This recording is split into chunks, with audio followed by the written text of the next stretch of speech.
Welcome, you're officially locked into Persuasions of Comfort. I am your host, Naum. I want to give a big shout out to all the listeners out there who've been tuning in since day one. The love and support is 100% greatly appreciated.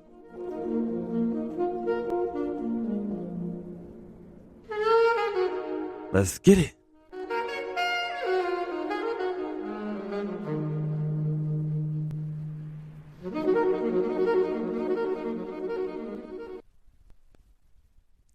Today, I want to talk about this specific kind of discomfort that shows up when you're no longer confused, but things aren't yet clear.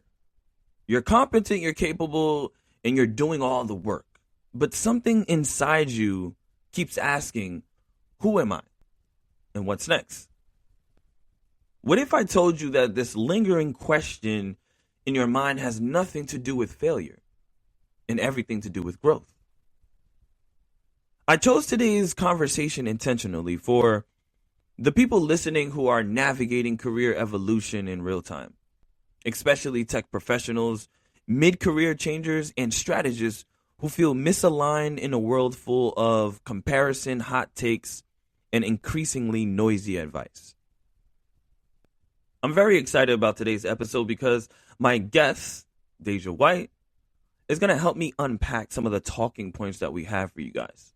Number one, what is this feeling of being misaligned but not lost? How do we focus on micro pivots and experimentations instead of these dramatic reinventations? What are some of the steps that we need to take in order to design the next phase intentionally in a rapidly changing world? And finally, AI. When used well, how can it support clarity instead of replacing it? So before I dive in, I want to introduce Deja White. She's an AI strategist and workforce innovation architect whose work sits at the intersection of technology, career identity, and human-centered design.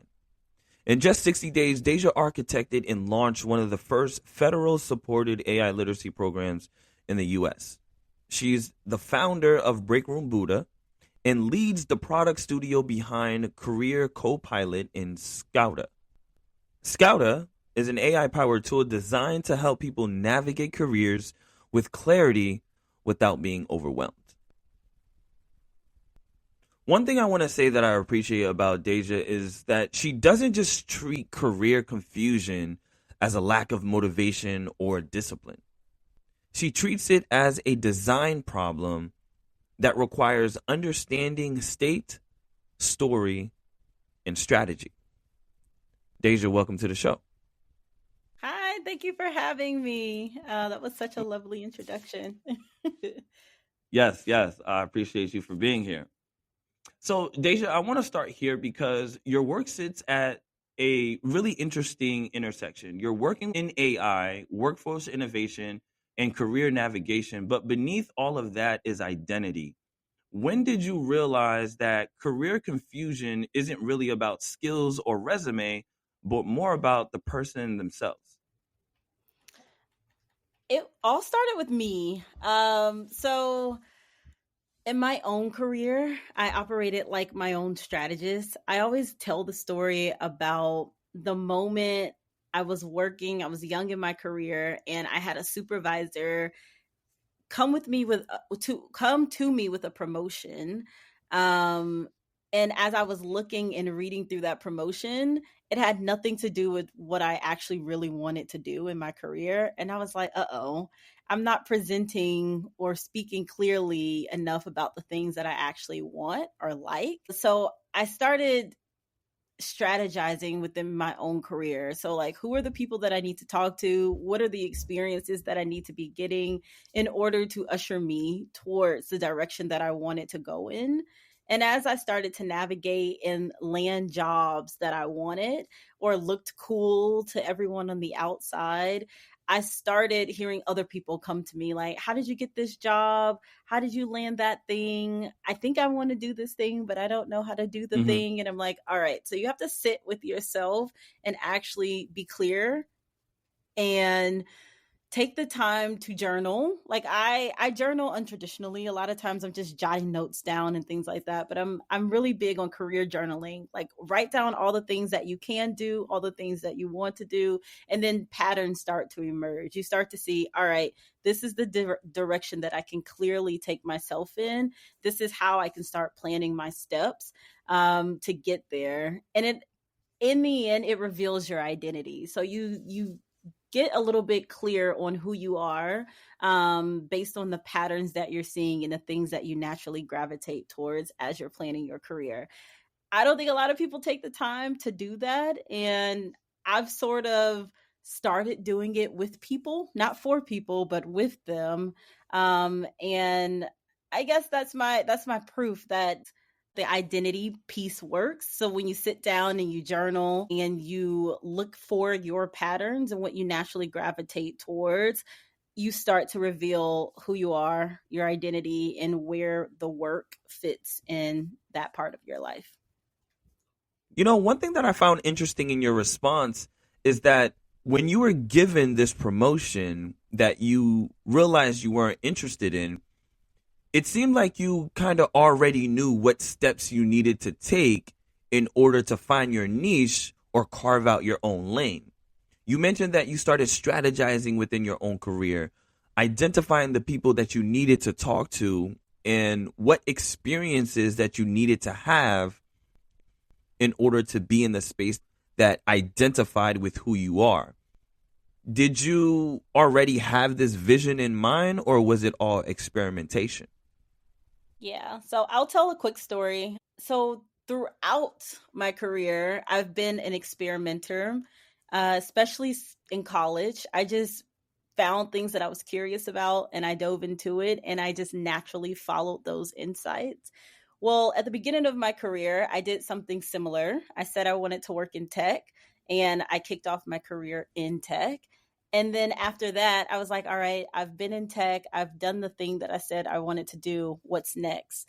The next thing for me was media. So I landed in media, but I didn't land in media in a space that I was familiar with. And being in that space, I was given work a lot of times that I could do, but it didn't align with who I was. And I like to say that people know whether or not they're right for a job within the first couple of weeks or first couple of months of being in that job. And for me, that's been true throughout my entire career. I just didn't have the language. Like most people don't have the language for what they want to do or what they want to be in the space that they're in. So, and then it came time for another promotion. And I read it and I was like, this has nothing to do with what I said I want to do or what I'm interested in or what I'm curious about.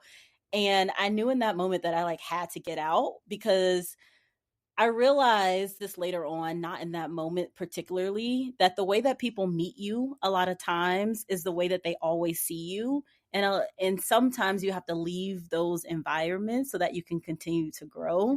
In that case, when I was handed that job description, I had to leave that environment so that I could grow.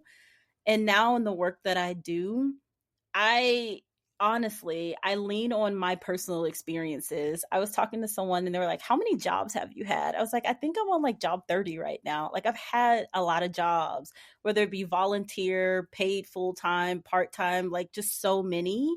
I've been working since high school in corporate environment. So I've just had so much experience.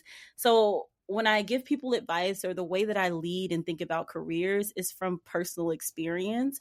And I've learned that curiosity, but also your identity, like what skills you have, what you're passionate about. Like some people don't like the word passionate, but I'm like, your passions align with your identity a lot of time. A lot of it is a lot of a lot of it is patterns. So like if you're passionate about something and you're curious about something, you naturally gravitate towards those things, and it becomes a pattern throughout your life that you don't necessarily recognize. But all of those patterns form your identity over time. So you can either follow the natural patterns or go towards directions that people say are right, or the things that you think are right. And you sort of start to move out of alignment with yourself when you veer towards that direction that's not aligned with who you truly are. So that's the way that I look at it. That is what it means to have identity. I want to take a moment to reflect on your response because you dropped a lot of gems, and I want the listeners to digest everything that you just said. From my perspective, these are the three things that stood out to me. You were, or you've always been, a career experimenter. You've leaned into curiosity early in life and tapped into natural insights that led towards passions and career paths that you were interested in. And not only that, you didn't allow the lack of experience to keep you from trying new things. And in turn, that led you into tech, all the way to media, to a variety of corporate positions in order to find the career path that matched with your identity. So you went from career experimenter, and then you did something that I call internal evaluation, right?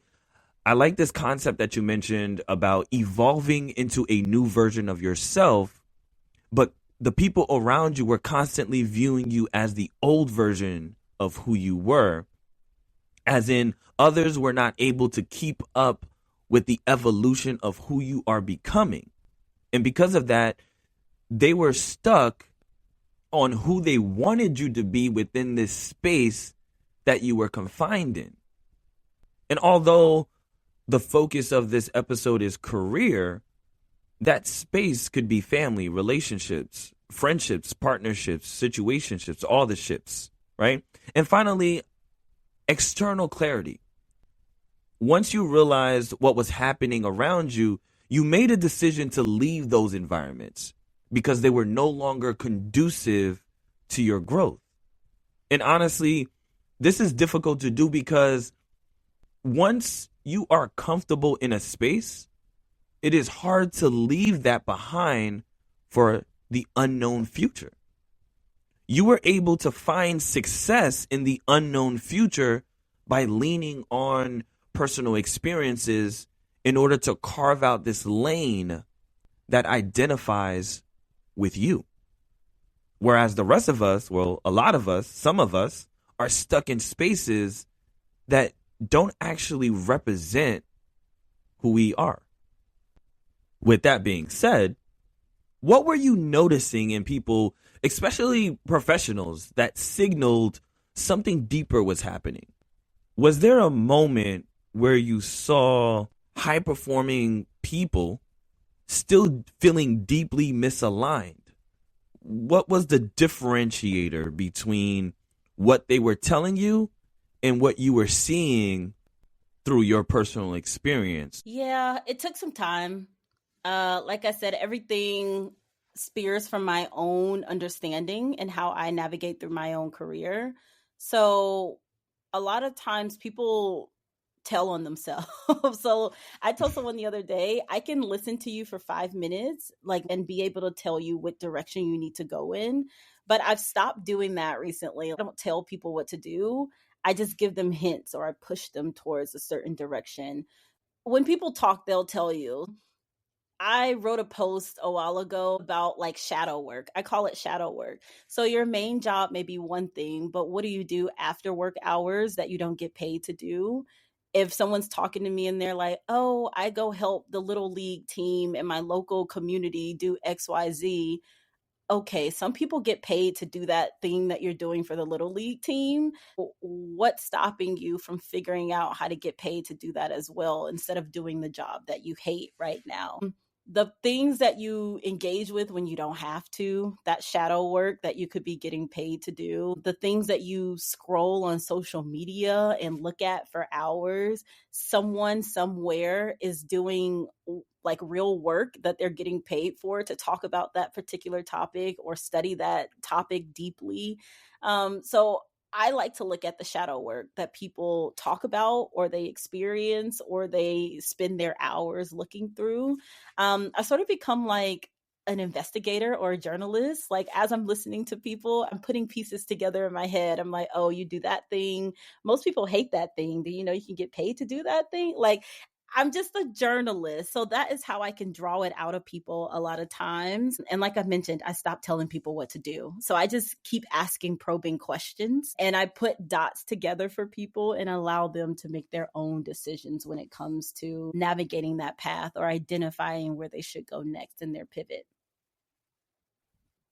I love that because you're finding the breadcrumbs that they're subconsciously dropping in the middle of the conversation. How do they usually respond when you say the obvious? Like, okay, you say that you love doing this on your free time or you're passionate about this.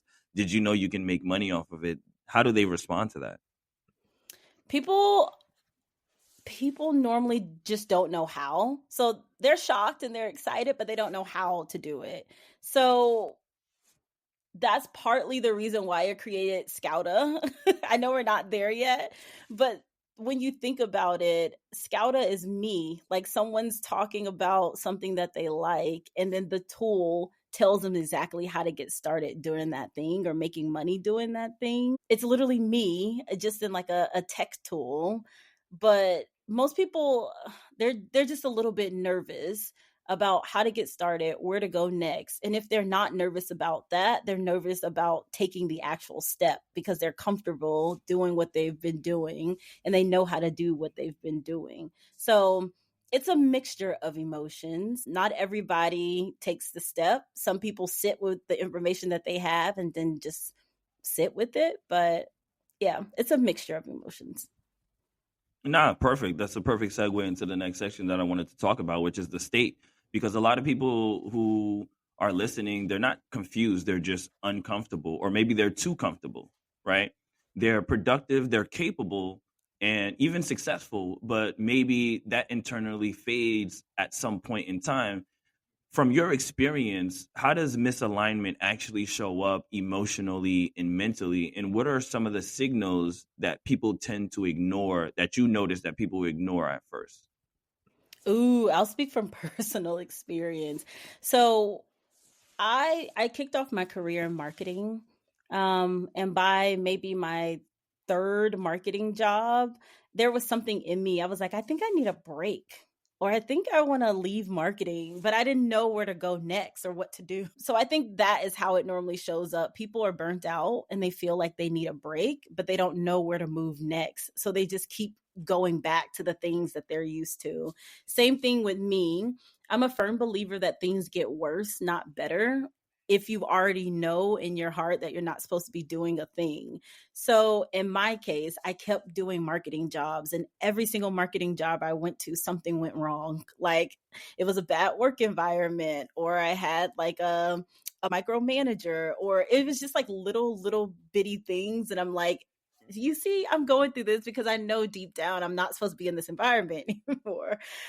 So I think stuff like that starts to happen. You start to get signs in your life that's pushing you out of your comfort zone or what you're used to. So it may lead to burnout. It may be that negative environment. It just may be all these little things that start to add up until you finally push past your comfort zone and you start moving in your new direction. So that shows up. Mentally, it can be a lot because you have to come to terms with that's not where you're supposed to be anymore. And then you start to spiral a little bit and you're like, okay, if this is not what I'm supposed to be doing, what do I do? Like, how do I know what to do? Like, all these questions start to come up. And I think a lot of people, that's where they either get serious about figuring out their direction for themselves or they seek outside help. So I hired a coach. I hired like a business coach. But in a lot of ways, my business coach was also like a career coach. Like she was helping me align all my thoughts and all the ideas and things that I wanted into something that was organized. So a lot of people, they're in their day to day and they need someone to help them organize. So it could be a business coach, a career coach, but some kind of coach or support system that can help them realign themselves and start to move past their comfort zone and into their next thing. You know, I love that. And I want to go back and highlight something that you said. When you're in a space that you don't belong, things get worse before they get better. Right. And I did this analogy on one of my podcast episodes not too long ago where you might have a favorite pair of shoe that you want to wear, that you love wearing, but it doesn't fit. They hurt your feet, but you continue wearing that same shoe, right? Because it looks good. And then you start thinking this pain that's happening, that as I'm wearing this shoe is hurting me for a reason. Is it hurting you because it's trying to put you through some pain? Or is it an indication or a signal that you need to step out in this comfort zone that you're in into something different? So I love that. And I just wanted to highlight that. Something that I want to also talk about is the comparison aspect. As you're moving into something different, you start to compare the people that are already there and the people that you're competing against. How does comparison, especially in tech or in the digital space, amplify this feeling of discomfort?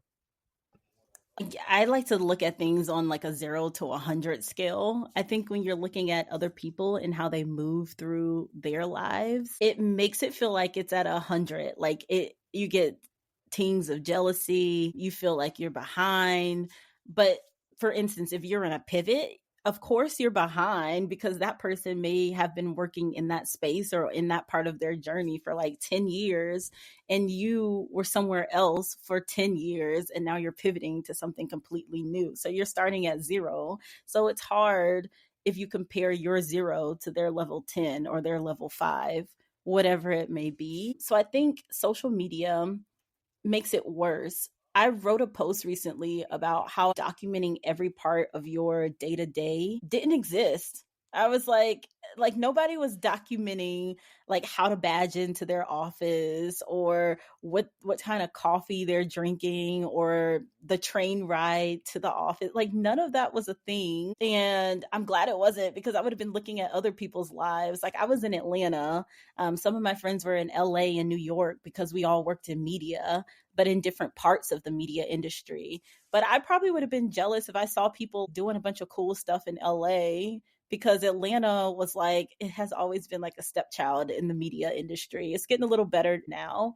But I probably would have been jealous if I saw some of the things that my friends got to do or in LA and in New York, and I didn't get to do those things. But I had so much fun in my Atlanta media job, and the company that I worked at made it a great experience. And I'm glad that I got that experience and I didn't see what other people were doing as young professionals or as interns or whatever they were doing. So I do think social media is a problem now because everyone feels like they're behind and they're not savoring their own moments. You are probably working a really cool job right now, whoever's listening, but you're not fully taking advantage of all the things that your company or that your city has to offer because you're too busy focusing on what someone in Chicago is doing or someone in New York is doing. But maybe your small city is an opportunity for you to either create new things or to find the communities of people who are already doing really cool things and you just join that community. So that's my spiel. I think there's a lot of comparison going on right now and people just aren't taking advantage of where they are in their career, where they've been placed and the opportunities that are already around them. You know what? I love that because you're speaking to a lot of people who are going through those same exact things. And even I want to go back to something that you mentioned earlier as well, how a lot of folks don't document badging in and having lunch. I used to do that. I'll go to the today I'm working on the fourth floor. I love the view from sitting on this side because the sun shines. I'll do that. And then I'll go back and I'll look at my notes, especially if I'm no longer at that company. I'll have memories of working there because life moves so fast and you're kind of just like, man, 10 years ago, 5 years ago, I was doing this. And some of us are not able to recollect some of those things that we did when we were working at those companies. But if you have those notes, those journals, you can look at them. And going back to the conversation about comparison, sometimes a lot of smart people often gaslight themselves of not listening to that feeling and trying to convince themselves, oh, that's not how I feel. Do you think it's healthy to have that feeling of comparison, or is it healthy to pretend like it doesn't exist? I I've heard people talk about both sides, and the side that I think I agree most with is to lean into it. So you see that you might be jealous of somebody, you're making these comparisons because you want something that they have. Maybe you don't want exactly what they have, or you like the idea of the lifestyle that they have.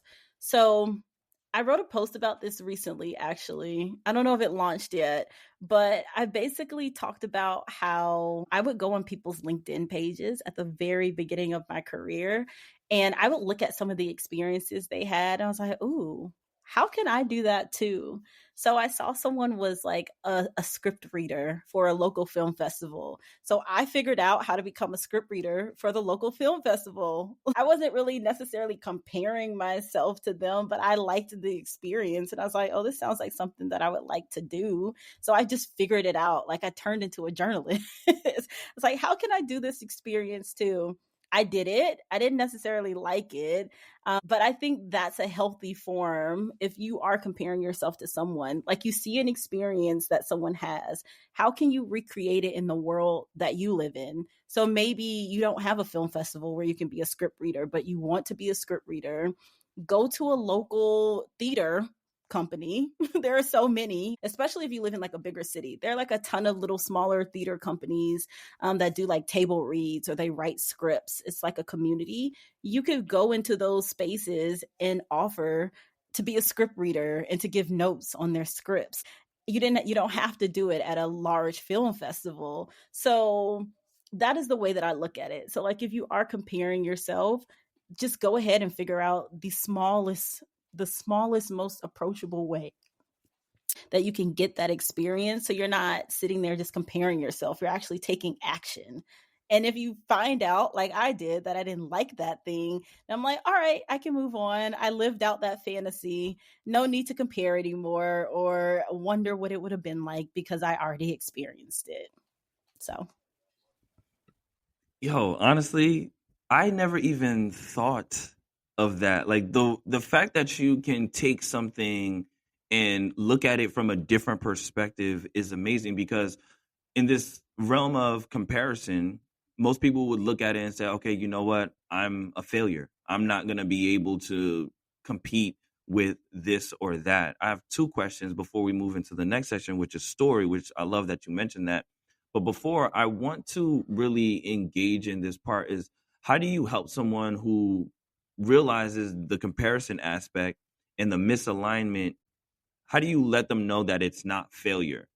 How do you let them know that it's just information that you can use to do something different? Because clearly you did that with the script. So how do you help someone else change their perspective in order to do something similar? when I work with people, I try to meet them where they are. It's really hard to change people's minds if they're not there yet. Well, I try to help them move within their comfort zone. I know we're talking about stepping outside of our comfort zones, but some people are really deep in their comfort zone. If I'm talking to somebody and they realize they're at point one and they want to be at point two, I'm thinking about how do I get them to 1.1 so that we can eventually get to point two. I have this method in my head that I say, and I call it small, medium, and large. Every single thing that we want to do in life has a small version, a medium version, and a large version. When I'm talking to someone, I'm like, all right, you wanted to be a film director. What's your small version of being a film director using the resources that you have, the people that you already know, and the community of people that already support you?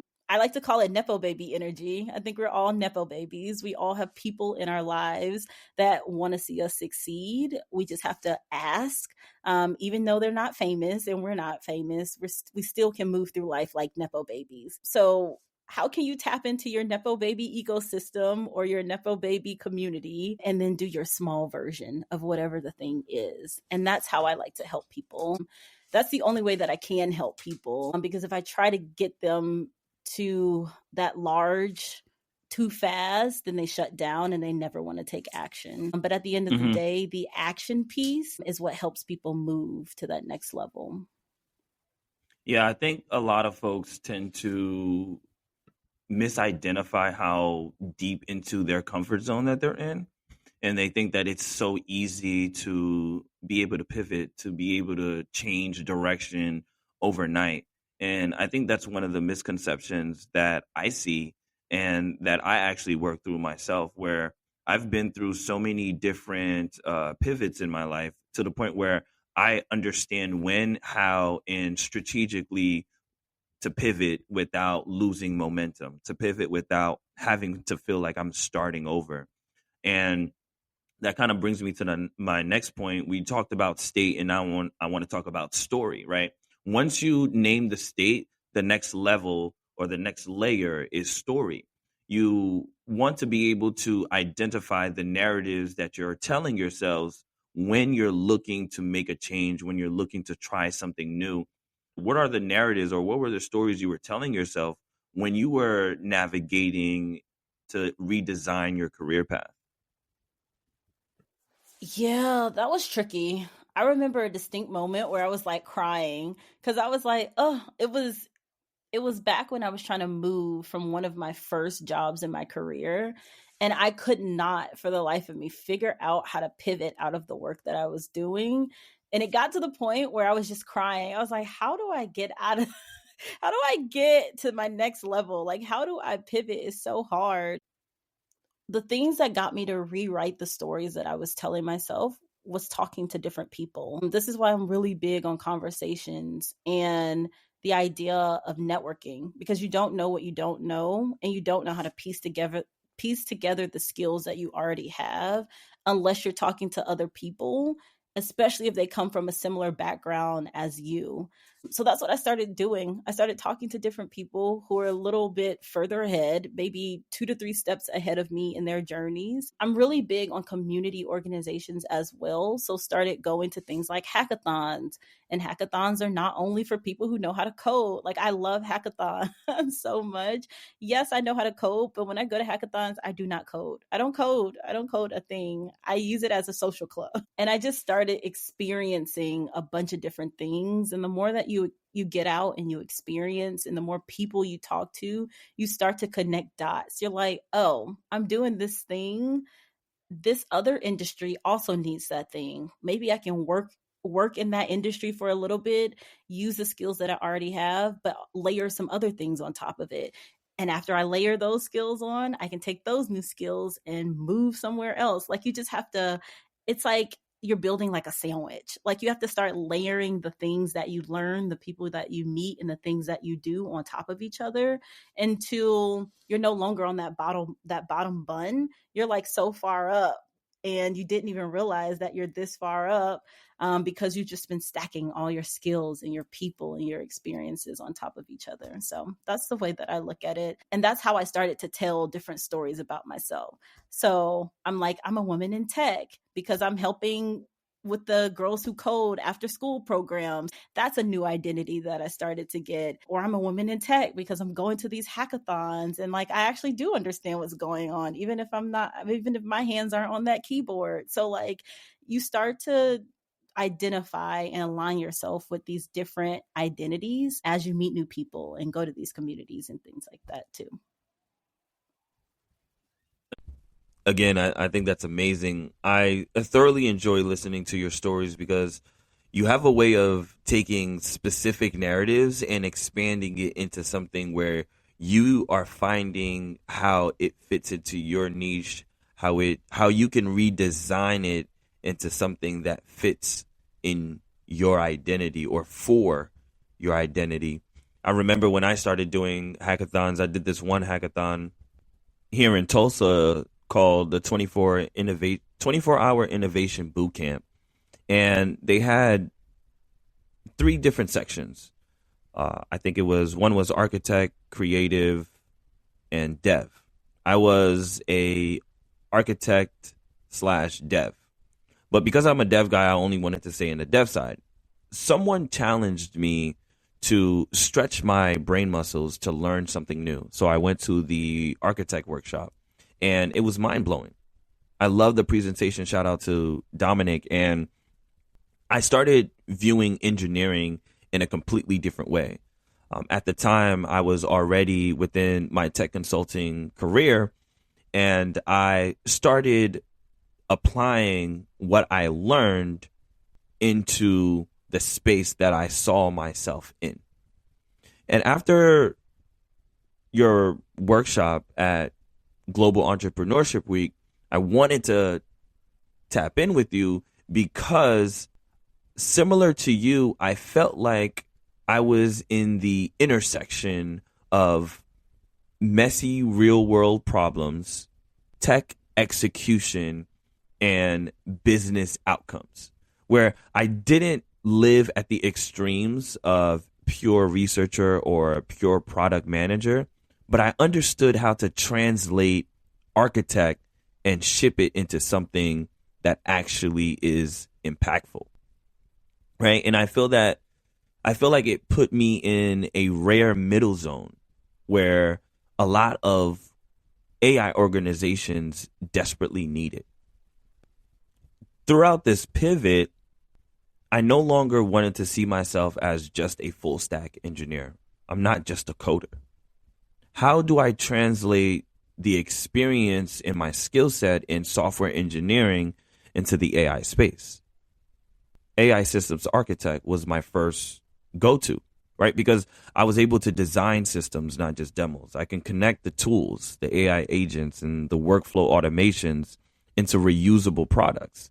I can think like an architect. I can build these constraints and identify trade-offs. It was something that I was good at.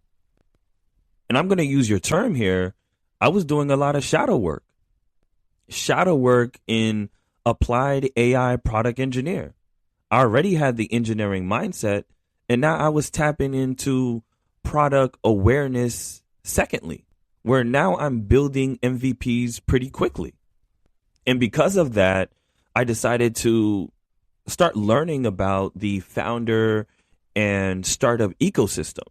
The work that I was doing showed problem discovery, market awareness. I was learning how to pitch ideas, just MVP and system thinking. I wasn't just experimenting randomly. I was testing viability. So I was able to take my experience as a tech consultant to create leverage as an AI consultant or an AI engineer, where now I'm working with non-technical founders, small businesses, in order to help them go from ideation to MVP to launch, or even just redo their entire website. I remember when folks used to ask me what I did for work, I kept it simple. I'm a developer. I build websites. But I started changing the narrative because I don't just code.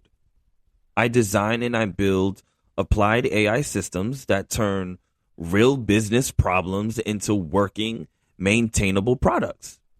I changed the narrative into something that matched the identity of who I am, what I'm good at, and what I like to do. So yeah, I thought that was super impressive how we both are able to change the narrative we tell ourselves to wrap it around the identity of the life that we want to design for ourselves. So when you're working with other professionals, what are some of the limiting narratives that you hear which are preventing them from taking that next step? Yeah, a lot of times it's school related. So they're like, oh, I didn't go to school for this thing, or I don't have any experience at all in this thing. And they harp on not having the experience instead of harping on how to get the experience. So that goes back to my small, medium, and large thing. Okay, yes, you don't have the experience, but what small thing can you do today or tomorrow where you can start to get that experience? There are different, you have a certain level of skills, and there are people who need your skill sets who may work in that specific industry that focuses all on that one thing that you're trying to move into. How can you leverage what you already have to get where you're trying to go? So a lot of times that's what I'm trying to help people understand. How can you leverage what you have so that you can get what you need or what you feel like you want to do? But a lot of times it's exactly that. They feel like they don't have that exact skill set or that exact education level or the exact one thing that someone has asked them for. So that means they never can do the thing. And I'm like, no, there's always a loophole. You can break some rules in this life. I promise you, I've broken so many. Yeah, definitely. I love the small, medium, large, and that kind of just takes us to the strategy part of our conversation today. So we talked about the state, we talked about the story, and now we're talking about the strategy. This is where most of your work becomes more practical. You don't just encourage people to blow up their lives. You talk about micro pivots and experimentations and design. How do you help people move from confusion to direction using your small, medium, and large philosophy without forcing certainty too early? And I know you talked about you meet them where they're at, but everybody's different. Everyone's coming to you with different challenges. So is it something more centralized, or do you just have to divide yourself into so many different directions to help so many people? A lot of them has been custom, but like I mentioned before, a lot of it is just people needing to take action. So most people know what they want to do. So if they come to me, they're like, "Oh, I've been wanting to do this one thing, or I want to do XYZ, but I don't have the education or the skills." The obvious answer is to just take action. So a lot of the work that I do is to get people into the action mode. Like, who can I connect them with? How can I help them pivot out of what they're currently doing and then taking the action? Or how can I keep asking them questions to draw out resources that they already have in their life? And I'm just there to help them connect the dots, make a plan to take that first step or that action. I really try not to tell people what to do anymore, because in the past I have and they don't do it. Or I've used my network to try to help them and they don't take advantage of it. So I'm like, all right, I'm not going to use my network and I'm not going to tell you what to do. I'm going to help you use your network and your skills and what you feel comfortable doing to take the necessary actions to make a pivot or keep moving forward. The tools that I've built, like I mentioned before, that is how I scale myself. I set them up in a way that matches my brain. So, however, I look at careers and planning, I set my tools up exactly like that so that it moves as if someone was talking to me or working with me, because it is a lot to work with every single individual person. So, yeah, that's how I've been able to do it. Most of it is custom, but then I build the tools to help replicate me. So essentially, you're utilizing your experience in order to create a system where this system allows you to connect with professionals and individuals. You're meeting them where they are to help them identify how to move forward and get unstuck. Let's go ahead and dive into Scouta and the career co-pilot. How does that help an individual, let's say for a random scenario, I want to start a podcast. I don't know anything about it. How do I do it? How does Scouta and Career Copilot help me move from one to two, or point A to point B? Yeah. So the way that Scouta works is it's a Google Chrome extension. And it allows people to highlight something on a web page. So say someone was deep into looking at how to start a podcast or looking at podcasting in general, they would use Scouta, and then Scouta would help them find the language for what it is they're actually looking at. So it has keywords at the top. It might say something like, podcasting, obviously, but it may say something like video production or streaming. Like, it will give them different terms that they can dive deeper into. And then for people who are interested in education, it'll also give them upskilling and education opportunities. So it'll show them colleges and universities that they can look into more programming to see if they want a degree in that podcasting space. It'll also give them things like edX or Coursera courses that they can look into to help them dive deeper into podcast production and how to create a podcast. It'll also show them jobs. I'm a big believer of getting paid to do the things that you want to do in your life. If you want to start your own podcast, but you don't know how to do it, the best way to do it is to learn by doing. So it might show them entry level podcasting positions, the titles of them, so that they know what to look for when they're looking at job boards and they want to be paid to learn how to create a podcast or produce a podcast. And then my favorite part, it shows them mentors. So who can they be following that's already in this space, who might help walk them through the journey of what it's like to podcast because they've been there before and they do this for a living. So the way that I describe Scouta, I say it's a career coach browser extension. If you don't know what you're doing, you don't know where to start, a lot of times a career coach is there to help guide you. And some people can't afford a career coach. So that's where Scouta comes into play. I love that. So it's a browser extension that people can use in order to search specific things or industries that they're looking to jump into. So it sounds like you're doing somewhat of a state check where you figure out where you're at, the friction, the energy loss, and how to get that back. And then you do the story audit, identifying what you're protecting, what you need to let go, and why. And then the strategy through implementation, small steps, low risk experiments. Start small with a podcast, do the scripting at a local film production in your town or something like that. And then also check your emotional and mental state. I would say the limiting beliefs that you're telling yourself that you're not good enough. People mostly focus on, I don't have the skills. Why don't you focus on, how do I get the skills? Right? Okay, so now how do you help them balance the human intuition and AI assist insight? Right? Because a lot of people think, Yeah. oh, AI is taking everything away from me. How do you help them use it to elevate versus them having the mindset that AI is replacing them?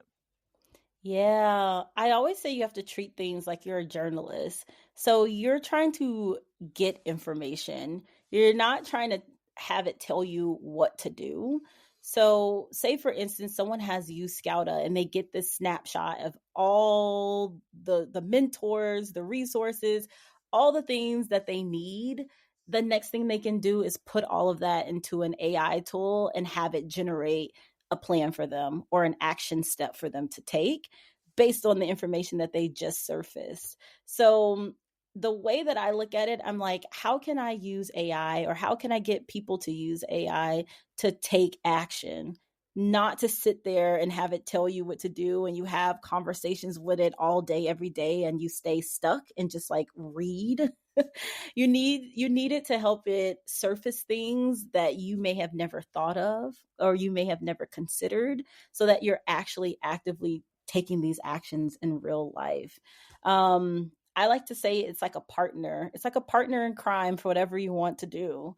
So, how can you use it in that way to get you to take those actions, to make sure you have all the knowledge and the context or the foundation that you need to be a little bit successful? It won't be 100% successful because you're not taking the action yet. But once you take the action, you get to see if AI was right or if your intuition was right, and what needs to be tweaked. So then it becomes a cycle and a loop. So you test the thing in real life, you see what worked, what didn't. You go back to AI, you get a little bit more context, you did a little bit more digging, and then you keep taking action. And that's how you're getting your experience, you're upskilling, you're doing all the things that you need to do to get where you say that you want to go.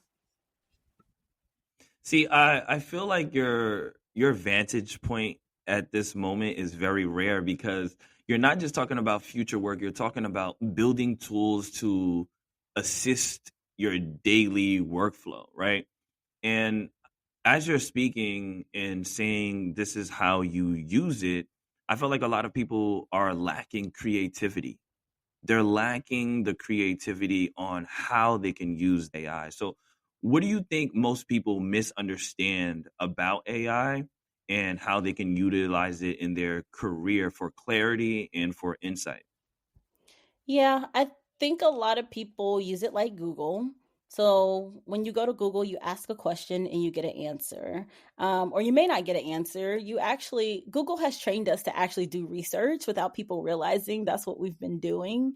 So you'll True. ask Google a question and then you have to search through all these pages to get the perfect answer or the semi right answer for what you've been looking for. Now the way AI works, people have gotten a little bit lazy and they're like, how do I do XYZ? AI will give them an answer and then they'll leave it at that. They're not using their research skills or they're not diving deeper. When you use AI and it gives you that one answer, you're like, oh, but what happens if we do it this way? That means you can ask the AI a follow up question. What happens if we do it this way? What if I don't have those resources? What if I don't do XYZ? So I just use it and I keep poking it. That's a good way to say it. I keep poking at it. I'm like, all right, but that doesn't sound right. What about this way and that way?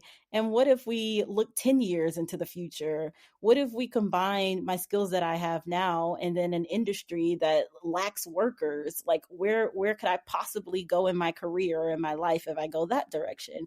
So it's just I feel like the as big as you can dream, that's what you should be using AI for. Like dream really, really big and then use AI to plot and discover ways that you can get to that really, really big dream. I think some people start really, really small, and that's where the lack of creativity comes from.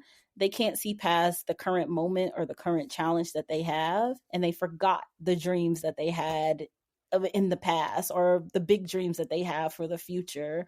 But if you lead with the big dreams, then you unlock so much more with AI because you start being a little bit more playful as well. So that's what I think it is. I think people have to dream a little bit bigger and then keep poking at it so that they can get really cool and interesting insights when they're using an AI tool. Yeah, I love that. Not too long ago, I want to share a quick story. I had asked AI, what is it like chatting with me?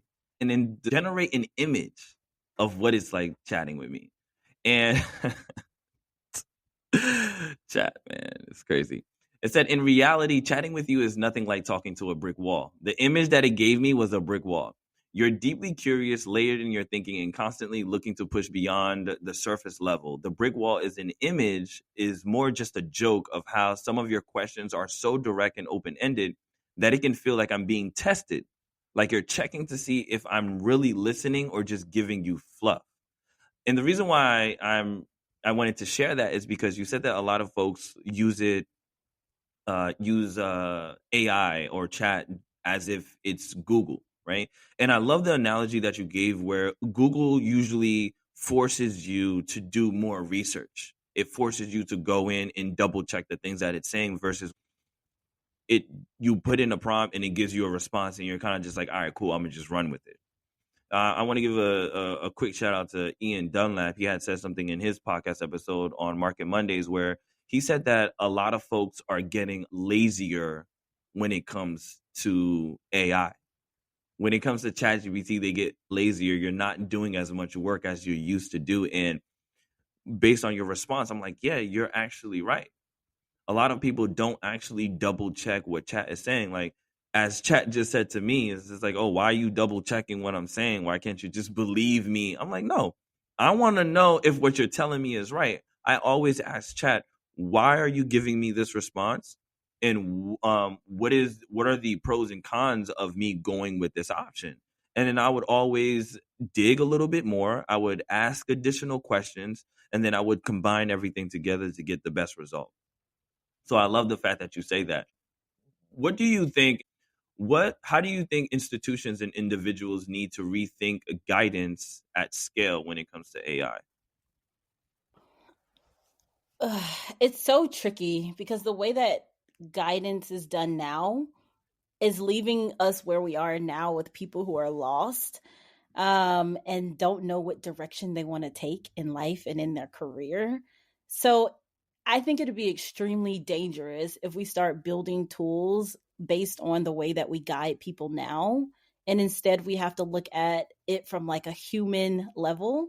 So looking at things like, that's why I say AI assisted and identity centered careers, because looking at a person's identity, like what they like to do, what their skill sets are, what they're curious about, looking at people from a very individual level first, and then building tools on top of that to help scale and guide people towards careers that actually match who they are as people.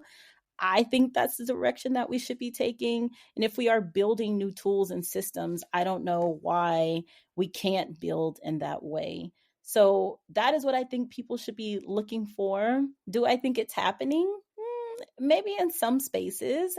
I built tools like that, because I know what it's like to be in environments that don't align with who I am.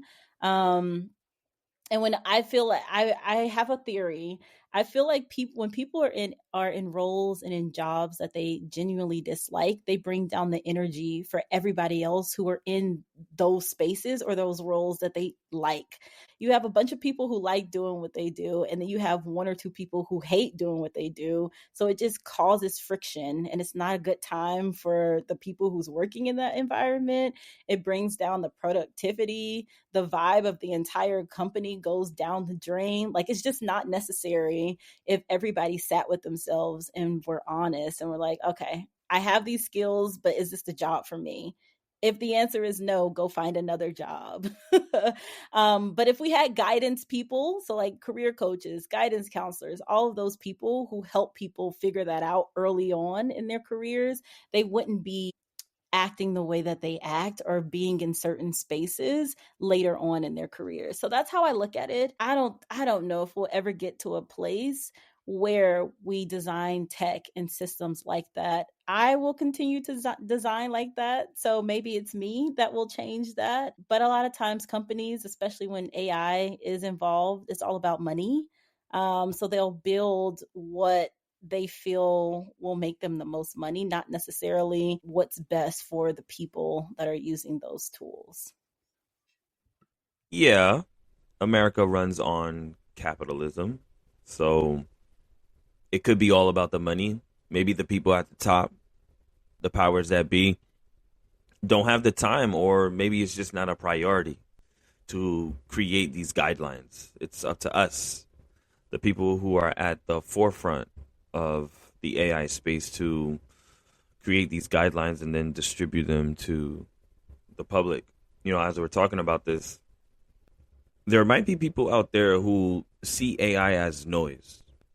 Too many tools, too many forced adoptions, too many forced narratives of baking it into daily workflows, right? So many people who don't use it as effectively may view it as diminishing returns, similar to social media.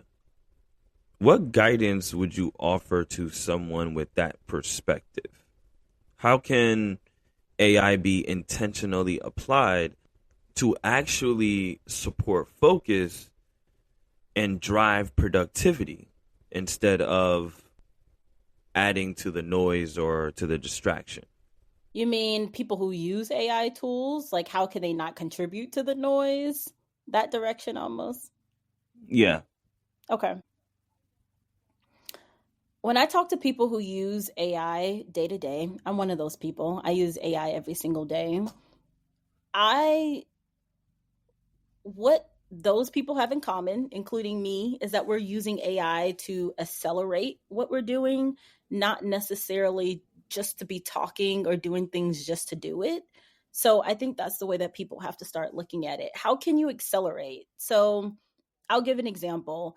I build curriculum, I teach classes, I do all the things as it relates to teaching AI or teaching like career clarity or career planning.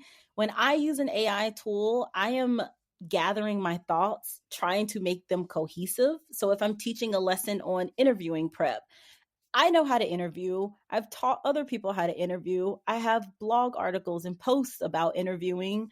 But how can I make it into a cohesive lesson plan so that people understand how to interview, they can practice interviewing, and then they have pretty visuals and things that go along with it? I will use an AI tool to help organize my massive thoughts and content and all the conversations I've had around interviewing into a cohesive lesson plan. So that's how I could accelerate it. So I'm not combing through all my old content and the conversations that I've had in the past. Someone was talking about they plan events. They don't want to sit there and create everything from scratch every single time. So they can use an AI tool to just generate the basics that they know they need for their events. So don't use it to add to the noise or replace or ask it generic things. Use it to help move you along. If you already know how to do the thing, you've been doing it for years, no one will hate you if you use an AI tool to help you move it along a little bit faster, especially if you don't have interns or coordinators or team members who can help you. When people are just joking around with AI, but it's a waste of time, basically. Like, we don't need a video with monkeys on skates unless that's a part of your brand. If your brand is a monkey on skates, then generate some videos with the monkey on skates and make sure you're talking about what your brand does. But if you're just generating videos of monkeys on skates or hippos like fighting in a boxing ring, that's like a waste of time and energy. I think that's where it gets a little bit out of hand. I think like with the launch of Sora, Mm. people are actually using it to accelerate their visions and their ideas and their work. So I'm like, if you're accelerating, use AI. If you're just messing around, just save it. Just save the tokens, like turn it into something that you'll use in the future. Don't waste your time and other people's time with crazy content. So basically, use it to create things that are impactful, things that are useful, and Yes. things that are valuable. Yes. I said it the roundabout way, but yes, exactly. Yes. Use Nah, it I if it's agree. I agree. impactful. Nah. Yes, make an impact. Use it to make an impact, not to create brain rot content.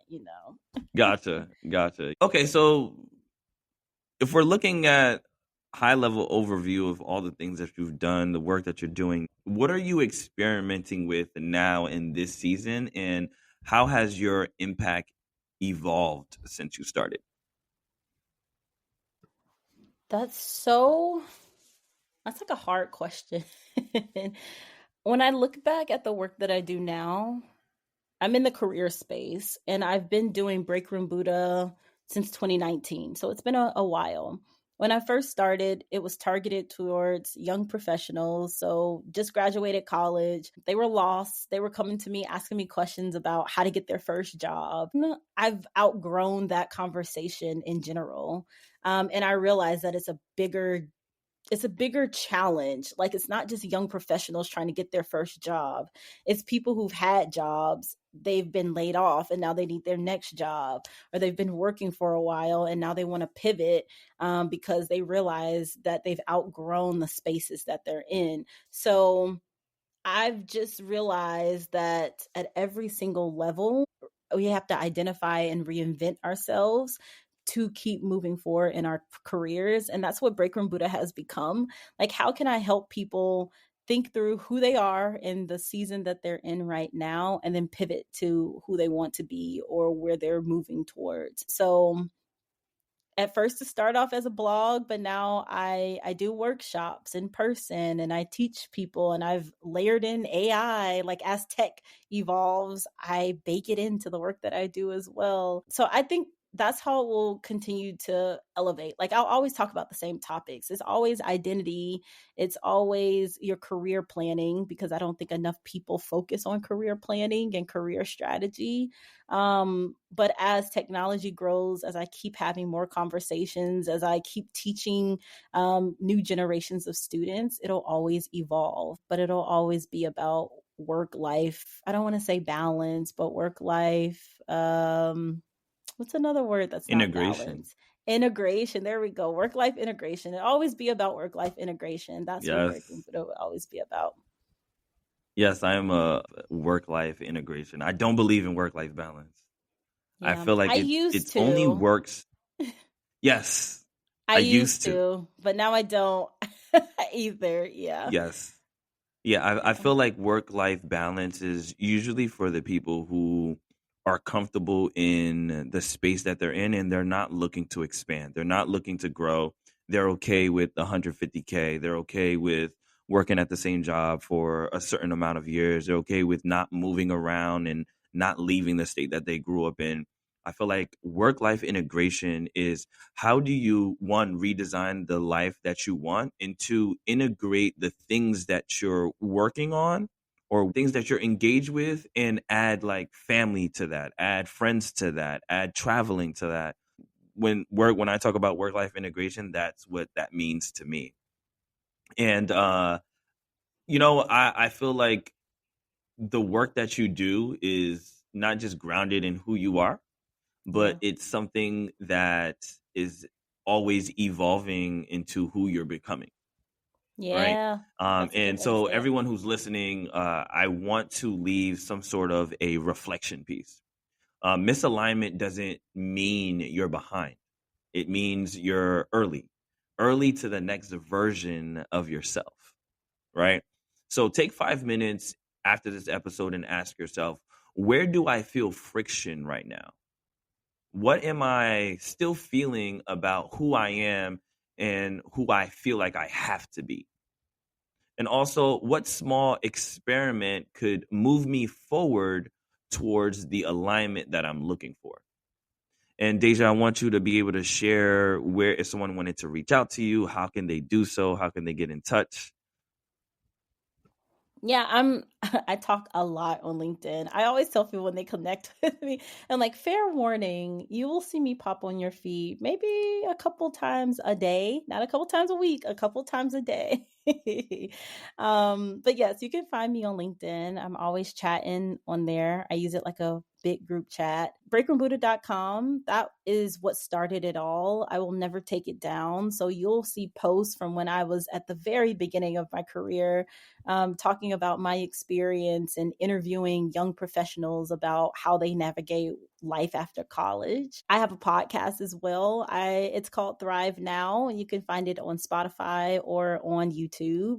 And I talk with people about their strategies to leveling up in life. So I think a lot of people operate on like 50% of their potential. So with that podcast, I really want people to get to at least 85%, with the goal of reaching 100%. So I bring on people and then I talk as well, about how we can get you there to that 85 to 100%.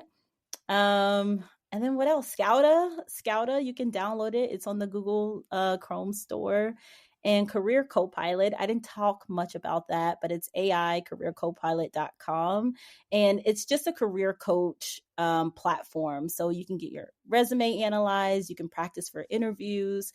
And the tool that I'm most proud of in that suite, is the career trajectory tool. So you know where you are right now, but the tool will help you see into the future of where you can go using the skills that you have right now. So it's really cool. I'll keep creating tools, and experiences that revolve around discovering who you are and who I know that you can be.